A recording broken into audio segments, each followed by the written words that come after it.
우리 옆에 있는 분들과 인사하도록 하겠습니다. 내가 교회입니다. 당신이 교회입니다.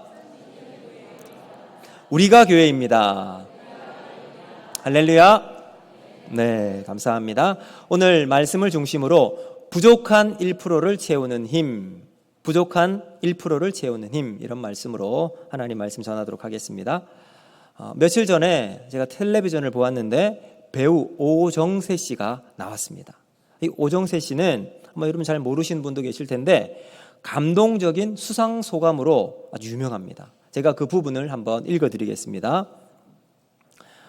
여러분이 무슨 일을 하던 간에 그 일을 계속 했으면 좋겠습니다. 그냥 계속 하다 보면은 평소처럼 똑같이 했는데 그동안 받지 못한 보상이 여러분에게 찾아오게 될 것입니다. 저한테는 동백이가 그랬습니다. 여러분들도 모두 곧 반드시 여러분만의 동백이를 만날 수 있을 거라고 믿습니다. 자, 이렇게 소감문을 발표를 했어요. 이 오정세 씨가 누구냐? 한번 보여주실까요? 누군지 아시겠습니까? 아시는 분도 있고 모르시는 분도 계실 겁니다. 여러분, 이 오정세 씨는 처음부터 뛰어난 연기력으로 주목을 받았던 배우는 아니었던 것 같아요. 모든 연기자들이 그렇듯이 오랜 무명의 시간을 참 묵묵히 자신의 자리에 단역부터 시작해서 아주 저 위치에 이르기까지 배우 생활을 감당했습니다. 그러다가 자신에게 주어진 짧은 단역 한마디 대사 가지고 밤잠을 설치며 이렇게 할까 저렇게 할까 고민하다 하다 어느 순간 자신에게 꼭 맞는 인생 캐릭터를 만나게 되었던 거죠. 그리고 나서 아마 이 수상소감도 동백꽃 필 무렵 맞나요? 아마 그 드라마였던 것 같아요. 그리고 나서 수상소감을 저렇게 한 겁니다. 실감나는 연기로 많은 사람들에게 이제 인정받는 배우가 되게 되었습니다. 자, 이 수상소감의 핵심은 뭘까요? 포기하지 않고 끝까지 한 가지에 집중하는, 집중력이 있다는 거죠. 그럼 집중력이 승패를 가르게 됩니다. 우리 그리스도인들도요, 영적 전쟁터와 같은 이 세상 속에서 어디에 집중하고 무엇을 붙잡아야 할지 우리가 알게 되면 넘어질 수 있지만 다시 일어날 힘이 있습니다. 그리고 믿음으로 승리하는 삶을 살아가게 될 줄로 믿습니다. 자, 오늘 말씀을 보시면 느헤미야가 이제 느헤미야 우리가 쭉 전체를 살펴보고 있잖아요. 두 부류의 세력이 나오고 있습니다. 이 두 세력 사이에는 큰 긴장감이 있어요. 한쪽은 성벽을 세우려는 이스라엘 백성들, 그리고 다른 한쪽은 무너뜨리려는 대적들. 이 안에서 정말 긴장감이 있죠. 우리가 지난 시간에도 살펴본 것처럼 밖으로는 대적들이 비방과 위협으로 강하게 공격을 합니다. 이제 안으로도 내적인 갈등이 생겨서 분열의 위기에 빠지게 되었죠. 우리가 지난 시간에 이거 살펴보았습니다. 이때 느헤미야가 중심을 딱 잡고 온 백성들이 다시 하나가 되어서 이 위기를 극복할 힘이 생겼습니다. 자, 이러면 이 대적들도 이제 안 되겠구나 포기할 법도 한데 이들은 포기하지 않습니다. 그칠 줄 모르는 공격을 하고 오늘 본문 속에는 또 다른 방법으로 집요하게 공격하고 있어요. 자, 이들이 어떻게 방법을 바꾸었는가? 바로 공격 대상을 한 사람으로 집중합니다. 누굴까요? 바로 느헤미야예요. 느헤미야 한 사람에게 정조준해서 공격을 합니다. 자, 오늘 말씀을 통해서 느헤미야가 대적들에게 받은 공격이 무엇인지 살펴보고요. 이 공격을 느헤미야가 어떻게 대처하는지, 이 대처하는 느헤미야의 내적인 힘이 무엇인지 살펴보면서 우리가 함께 은혜를 나누고자 합니다. 첫 번째, 이 대적들이 어떻게 느헤미야를 공격했는가? 바로 타협의 방법입니다. 처음부터 이 성벽 공사는요, 무척 어려운 과제였어요. 이스라엘 백성 공동체에게는. 왜 그런가? 사실 성벽 자체 이 공사로만 본다면 그렇게 어려운 것이 아니에요. 생각해 보세요. 그냥 길대로 방법대로 쭉 성벽만 쌓으면 되는 거예요. 여기엔 특별한 노하우나 기술이 필요한 것도 아니잖아요. 까다롭지 시공이 필요한 것도 아닙니다. 그런데 대적들이 끊임없이 방해로 몇 번의 시도 끝에 성벽이 완공되지 못했어요. 그 상태로 100여 년이 흘렀으니 여러분 얼마나 어려운 과제였습니까? 이제 느헤미야가 사람들을 이끌고 3차 귀환을 하고 성벽 공사를 시작하기 전 분위기는 사람들은 안 된다, 못한다, 불가능하다 스스로 자포자기하고 아무것도 못하는 그런 상태에 있었습니다. 그러다가 느헤미야가 주도해서 이 성벽 공사가 이제 거의 마무리 단계에 이르게 되었습니다. 오늘 본문을 보니까요, 이제 문짝만 달면 성벽은 완공된다. 여러분, 그 얼마나 감격스럽고 흥분되는 시간이었을까요?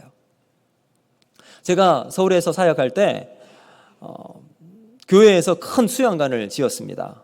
거의 완공을 앞두고 이제 완공 예배를 드렸는데, 이제 교회에서는 많은 성도들이 수십 대의 버스를 타고서 이제 수양관으로 딱 집결을 했어요. 거기서 이제 완공 예배를 드리는데 얼마나 감격스러운지 몰라요. 거기에는 눈물의 기도가 있었고요, 성도들의 땀과 노력으로 채워진 헌신의 자리였습니다. 무엇보다도 하나님의 세심한 인도하심으로 보살피셨던 손길을 알고 있었기에 많은 성도들이 그 자리에서 감격의 눈물을 흘리고 하나님 앞에 감사로 예배를 드렸던 기억이 있습니다. 자, 완공을 앞둔 이 성벽 공사, 여러분 이보다 훨씬 더 놀라운 감격이 있지 않았을까요? 100년의 시간 동안 이루지 못했는데 드디어 완공을 눈앞에 두고 있어요. 완성의 순간도 감격이지만 어쩌면 이 하나 문짝만 달면 끝난다는 이 순간이 오히려 더 벅찬 감격으로 밀려오게 될 겁니다. 그럼 바둑을 보시면 완생과 미생이라는 말이 있죠. 완생은 잘은 모르지만 바둑판에서 자기의 집을 완성한 것을 이제 완생이라고 이야기하더라고요. 미생은 아직까지 이제 집이 완성되지 않은, 하나만 딱 넣으면 되는데 이게 내가 놓으려고 해도 상대방이 계속 못 맞게 방해하는, 이게 미생이에요. 그래서 방심해서도 안 되고요, 성취감에 도취되어서든 더더욱 안 되는 순간이 바로 미생의 순간이죠. 자, 이제 완공을 코앞에 두기까지 대적들이 얼마나 집요하게 방해를 했습니까? 온갖 조롱과 협박을 동원해서 방해를 했습니다. 그런데 그런 대적들이 느헤미야에게 찾아와서 만나자는 거예요.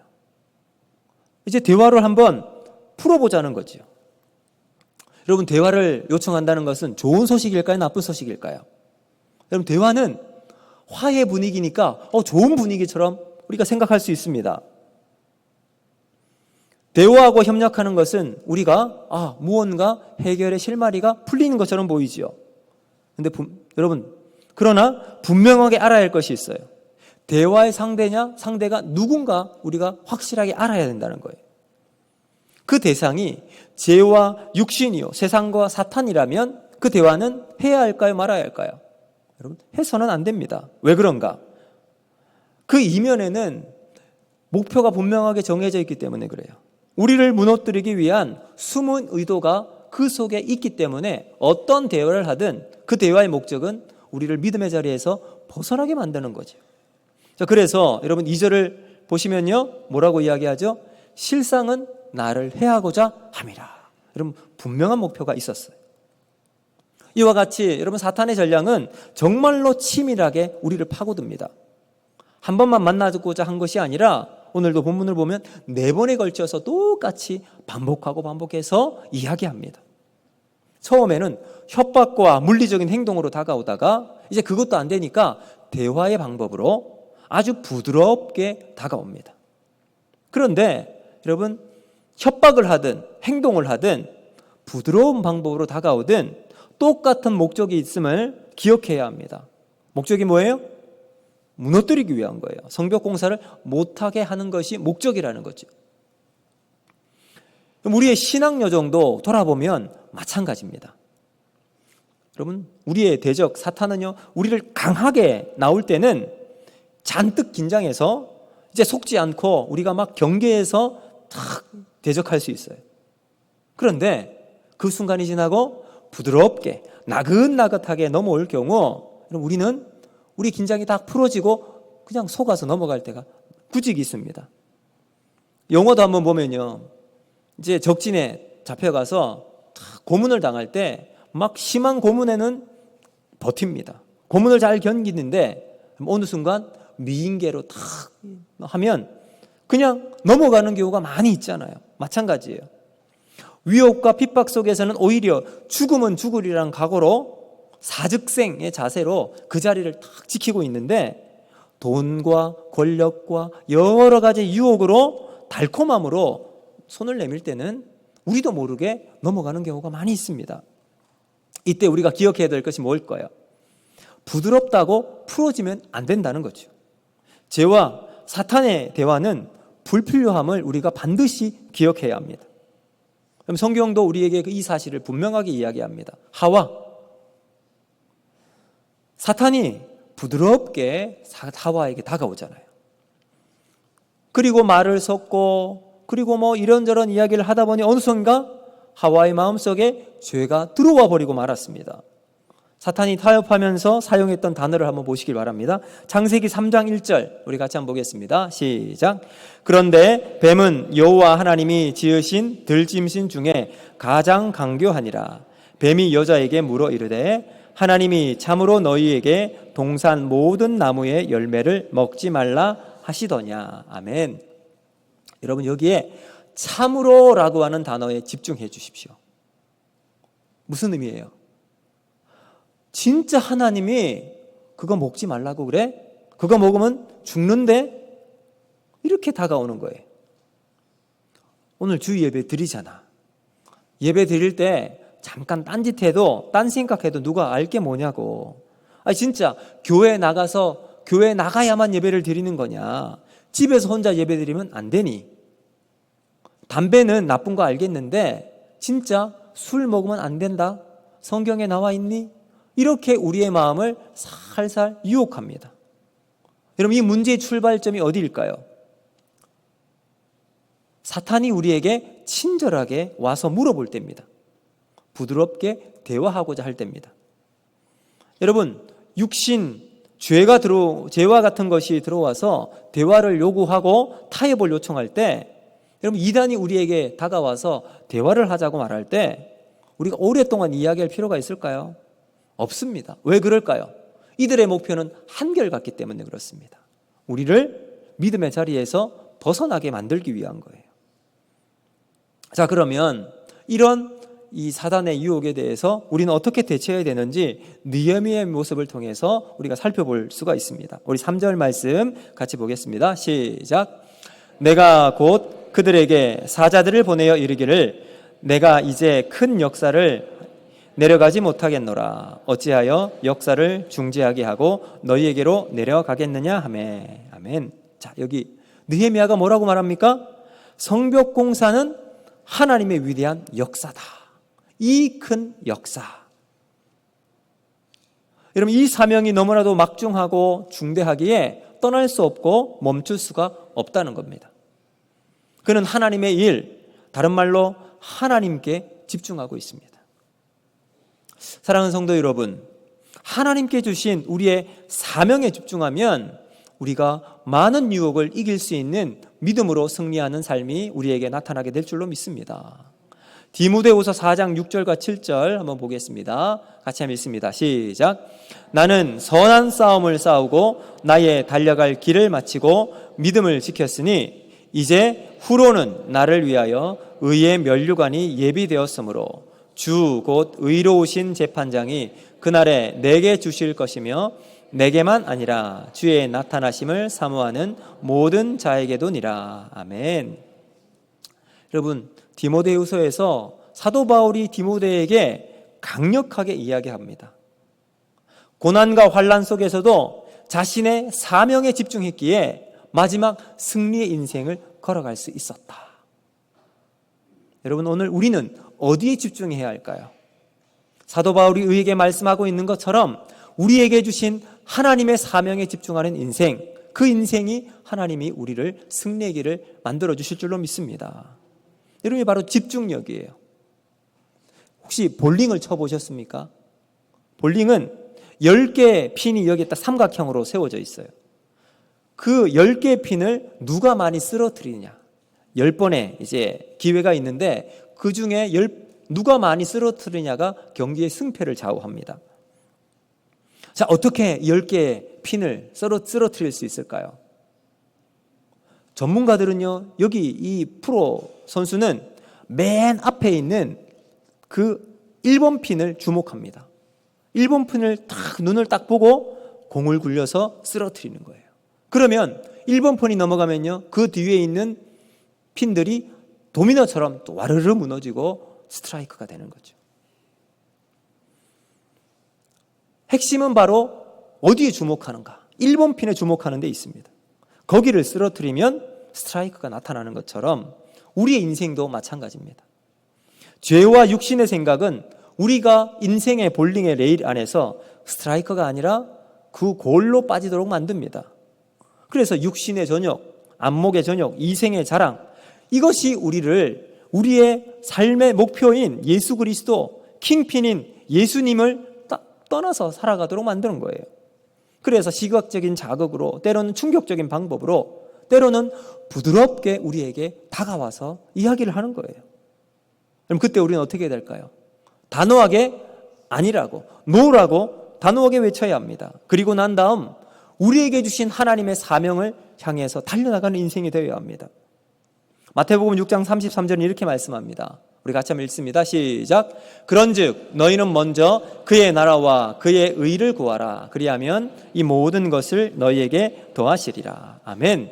여러분, 첫 번째 우리가 집중해야 될 것 바로 사명에 있는 줄로 믿습니다.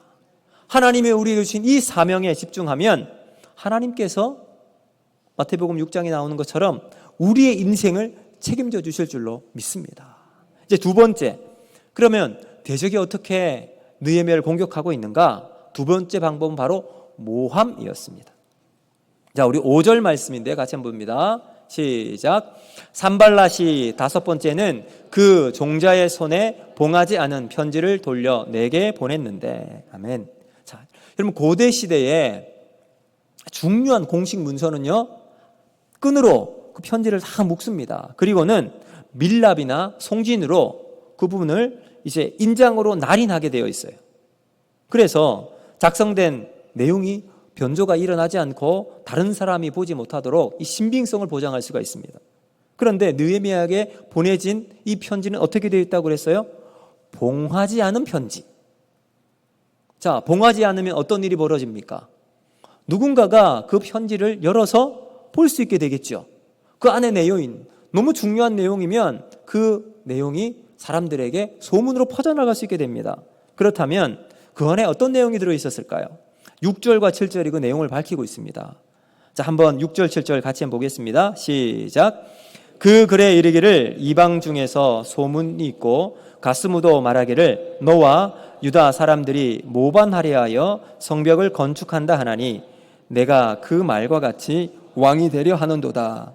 또 내가 선지자를 세워 예루살렘에서 너를 들어 선전하기를 유다에 왕이 있게 하게 하였으니 지금 이 말이 왕에게 들린지라. 그런즉 너는 이제 오라 함께 의논하자 하였기로. 자, 여러분 6절과 7절의 핵심이 뭐예요? 지금 흉흉한 소문이 들고 있는데 네가 왕이 되어서 페르시아를 반역하는 모반의 소문이 돌고 있다. 이 문제를 해결하기 위해서 한번 모이자라는 거예요.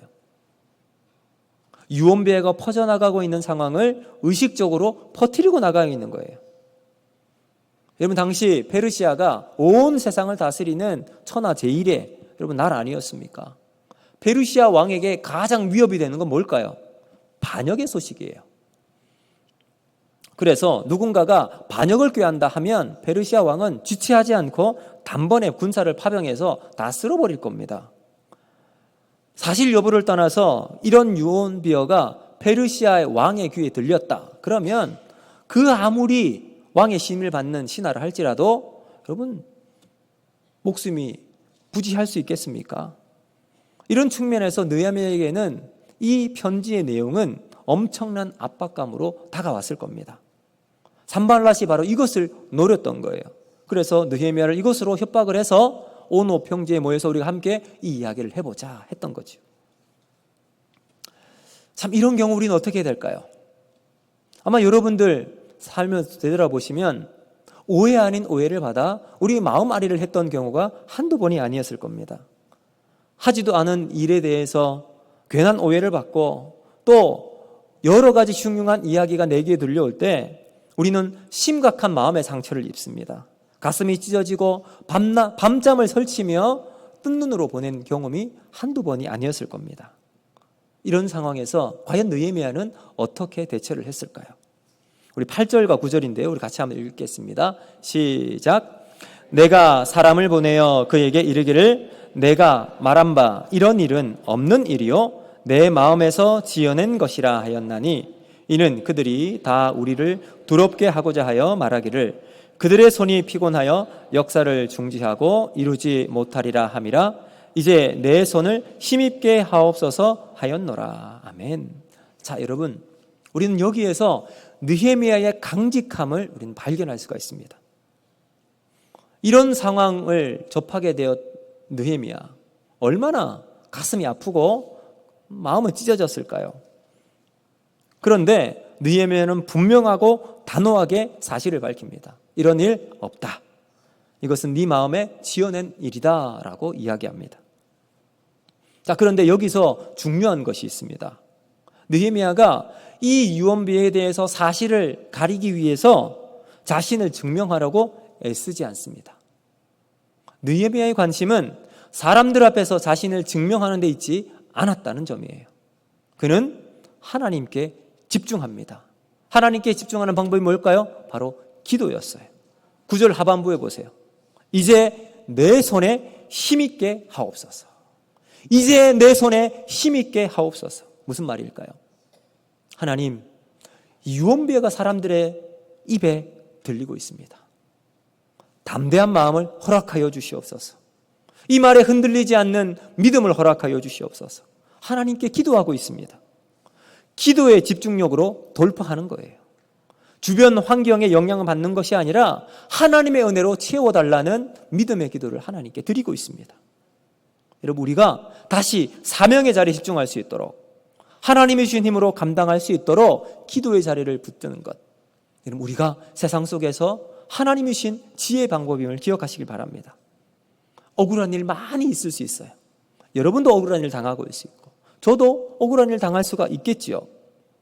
그때마다 여러분, 우리가 우리를 증명하기에 막 사람들 찾아가면서 내가 이런 일 하지 않았다고 억울함을 이야기하기보다 어떻게 될까요? 하나님 앞에 기도하며 하나님의 은혜를 구하며 이 모든 상황을 믿음으로 이길 수 있도록 기도하는 저와 여러분이 되기를 주님의 이름으로 축복합니다.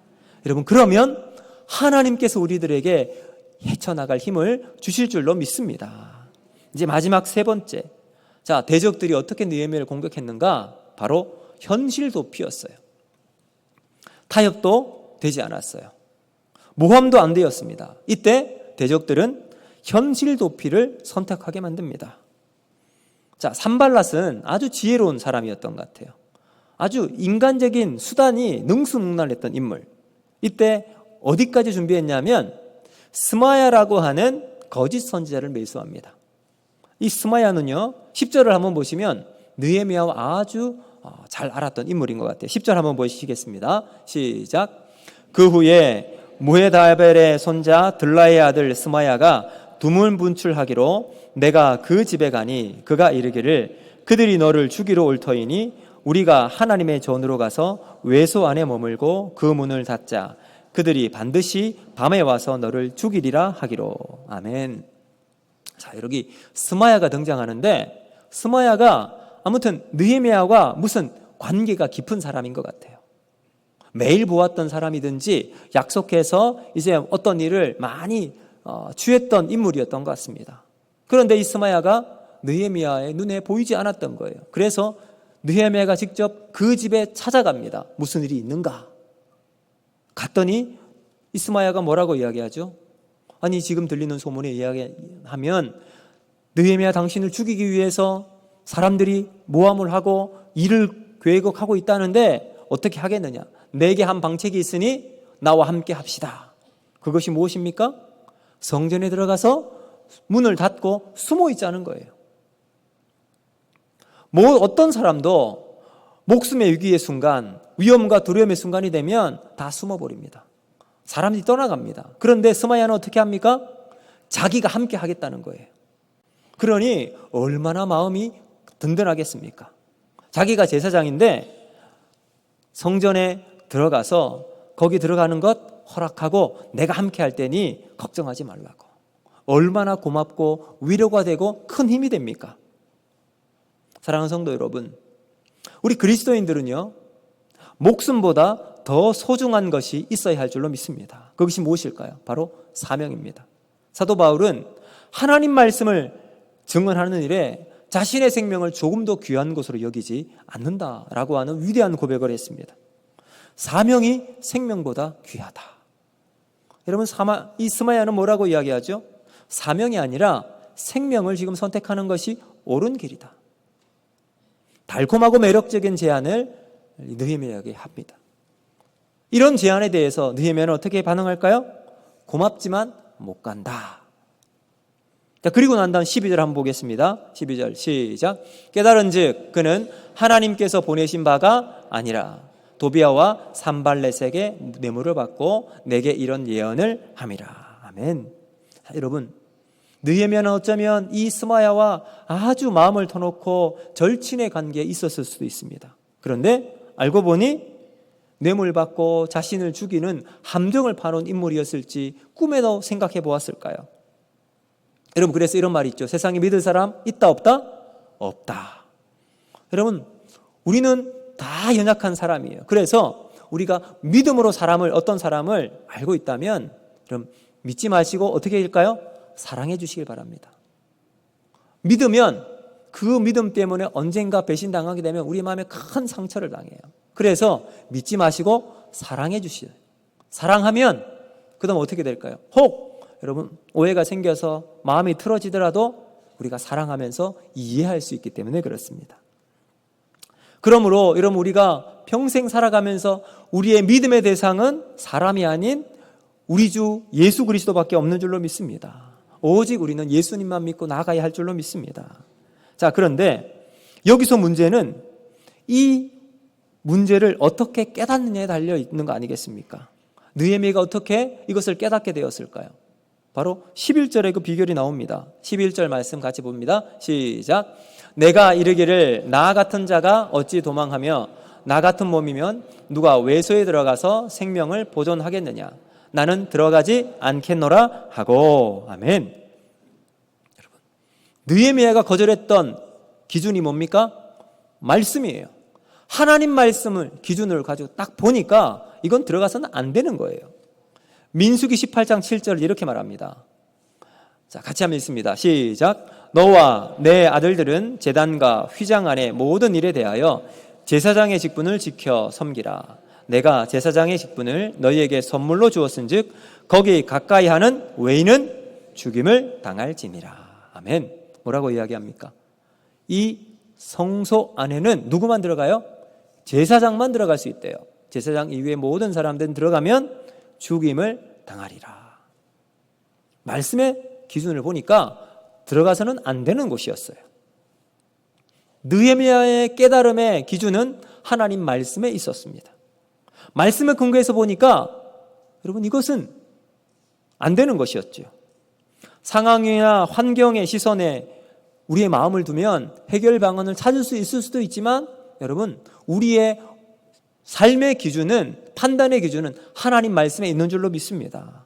여러분 여기에서 딱 비춰보니까 하나님 말씀에 비춰보니까 깨달음이 있게 되었던 거예요. 말씀 앞에 우리의 삶을 단순하게 보면 정확하고 뚜렷하게 보이는 지혜가 생기게 될 줄로 믿습니다. 여러분, 자, 이런 시선으로 보니까요, 사명과 생명이 다른 게 아니었어요. 사명과 생명이 같은 것임을 깨닫게 되었던 거예요.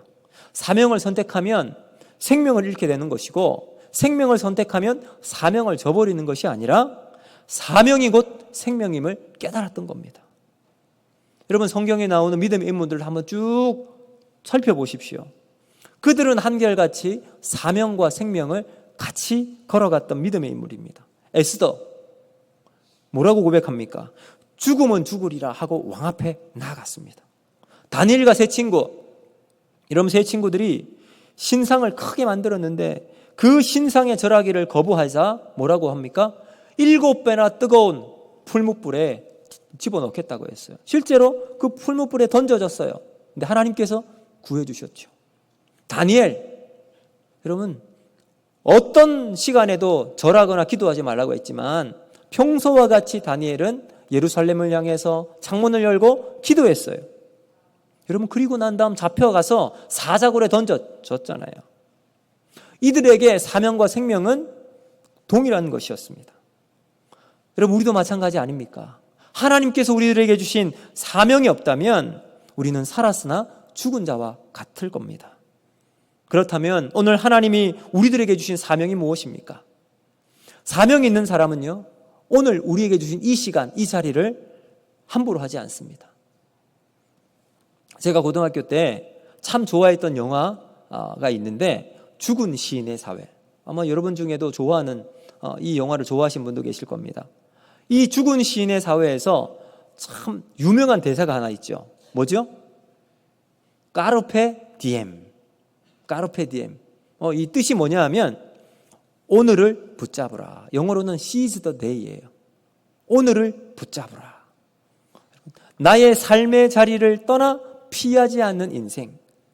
그냥 부딪히는 거예요. 어렵고 힘든 시간이 우리에게 있을지언정 포기하지 않고 눈 감지 않고 그 시간을 온전히 사명으로 붙들고 걸어나가는 겁니다. 느헤미야는 피하지 않고 유혹 앞에 당당하게 맞서 나갑니다. 무엇을 가지고요? 하나님 말씀 붙들고. 그러자 말씀이 그에게 깨달음을 주게 되고요, 하나님이 주시는 깨달음을 통해서 그는 유혹을 벗어날 수가 있게 되었습니다. 그럼 오늘 우리에게도 하나님이 주신 분별력이 필요할 줄로 믿습니다. 어떻게 이 분별력 우리가 가지고 살아갑니까? 하나님 말씀에 있는 줄로 믿습니다.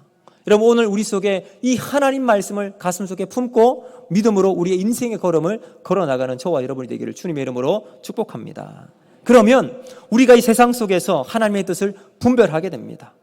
여러분 직장 속에서 하나님의 자녀로서 거룩한 삶을 살아가는 저와 여러분이 될 줄로 믿습니다. 이것이 우리의 사명입니다. 여러분 신앙생활은요, 깨닫는 마음과 보는 눈과 듣는 귀가 너무나도 중요합니다. 깨닫게 하는 하나님 말씀을 오늘 붙잡기를 원합니다. 그리고 그 하나님 말씀에 비추어 우리를 보면 상황과 환경을 바르게 직면해서 올바른 선택을 해서 하나님께 영광 돌리는 삶이 오늘 저와 여러분 가운데 일어나는 복된 삶이 펼쳐지게 될 줄로 믿습니다. 이제 말씀을 맺도록 하겠습니다. 여러분 1세대 위패 감별사 중에 서태석이라는 분이 계셨습니다. 이분은 우리나라뿐만 아니라 세계적인 위패 감별의 명인으로 이름을 떨치게 되었는데요, 그는 사실 중학교를 중퇴한 학력을 가졌습니다. 일용직으로 외환은행에 이제 위패 감별사로 일을 하기 시작했는데 누구도 알아주지 않는 그 일을 열심히 준비했대요. 그런데 이제 위패, 가짜 돈이 시중에 유통될 때 그때마다 이분이 딱 등장해서 가짜를 딱 집어내는 일에 아주 탁월한 일을 해주면서 이름을 알리게 되었습니다. 이분은 눈을 뜨는 시간부터 대부분 지폐를 손에 꼭 쥐고 있었답니다. 그리고 훈련을 했던 거예요. 청각으로도 얼마나 훈련을 시켰는지 지폐를 이렇게 막 세잖아요, 돈으로. 그러면 소리만 듣고도 이게 어떤 게 위패인지 알아챌 정도였답니다. 그러니까 이분은 여기에 온 마음을 쏟고 있는 집중력이 있었던 거예요. 여러분 우리의 삶도 마찬가지예요. 오늘 하나님께서 우리들에게 필요한 집중력, 하나님께 내 삶을 집중하는 것, 무엇에 집중하고 있습니까? 그럼 오늘 우리는 하나님이 우리에게 주신 사명에 집중하기를 바랍니다. 하나님 앞에 오늘도 기도의 자리를 지키고 하나님 말씀에 근거해서 우리의 삶을 바라보는 저와 여러분이 되기를 바랍니다. 영적인 집중력은 삶에 우리의 문제에 초점을 두는 것이 아니라 하나님께 우리의 시선을 두는 데 있을 줄로 믿습니다. 그러면 우리의 삶에 부족한 1%, 그 1%를 채우는 하나님의 손길로 우리는 다시 일어나고 회복하는 복된 삶이 오늘 우리의 삶 가운데 아름답게 펼쳐지는 삶이 될 줄로 믿습니다. 여러분, 이 삶을 바라보면서 우리가 오늘 이 시간 함께 찬양하면서 하나님께 기도하기를 원하는데요.